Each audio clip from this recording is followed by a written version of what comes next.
क्या आपने कभी सुना है कि ब्रह्मांड के स्वामी महादेव ने किसी साधारण मनुष्य को माँ कहकर संबोधित किया हो? एक ऐसी महिला भक्त जिसने अपनी सुंदरता को राक्षसी रूप में बदलने की प्रार्थना की ताकि वह केवल अपने आराध्य की भक्ति कर सके। आखिर क्यों पुनीतावती को अपने हाथों के बल चलकर कैलाश की दुर्गम चढ़ाई करनी पड़ी? वीडियो के अंत तक बने रहना, क्योंकि शिव और उनकी इस माँ का मिलन आपकी आंखों में आंसू ला देगा। इस अलौकिक गाथा की शुरुआत होती है करैक्कल नगर के एक धनी व्यापारी के घर, जहां पुनीतावती का जन्म हुआ। अपार धन, वैभव और सुंदरता के बीच पली बढ़ी पुनीतावती का मन संसार में नहीं बल्कि हर पल महादेव के स्मरण में रमा रहता था। उनके जीवन की एक घटना ने उनकी दिव्यता को पूरी दुनिया के सामने ला खड़ा किया। एक बार पुनीतावती ने एक भूखे साधु को अपने हिस्से का एक आम भेंट कर दिया। बाद में जब उनके पति ने वही आम मांगा तो पुनीतावती संकट में पड़ गईं। उन्होंने सच्चे मन से महादेव को पुकारा और चमत्कार देखिए, शिव की कृपा से उनके हाथों में साक्षात एक दिव्य आम प्रकट हो गया।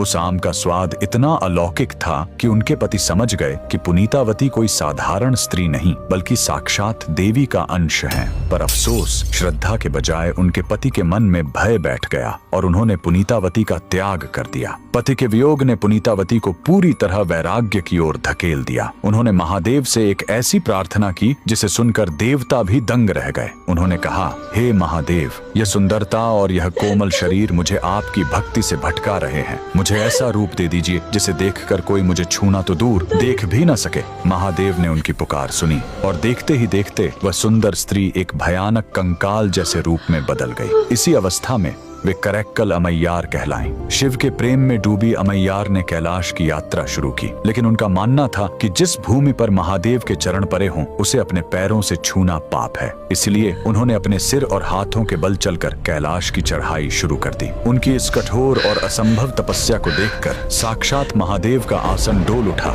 जब वे कैलाश पहुंची तो स्वयं भगवान शिव ने मुस्कुराते हुए उन्हें अम्मा कहकर पुकारा। ब्रह्मांड के पिता को अम्मा कहते सुन पुनीतावती भाव विभोर हो उठी और उन्होंने महादेव को अप्पा यानी पिता कहकर संबोधित किया। महादेव उनकी भक्ति से इतने प्रसन्न हुए कि उन्होंने उनके लिए नटराज रूप में तांडव नृत्य किया। अमैयार ने न केवल उस नृत्य के दर्शन किए बल्कि उनके मुख से निकले भक्ति गीत मुत्था तिरुपाधिकम आज भी शिव भक्तों की आत्मा को तृप्त करते हैं। तो बोलिए, उस परम भक्त और उनके आराध्य के सम्मान में हर हर महादेव।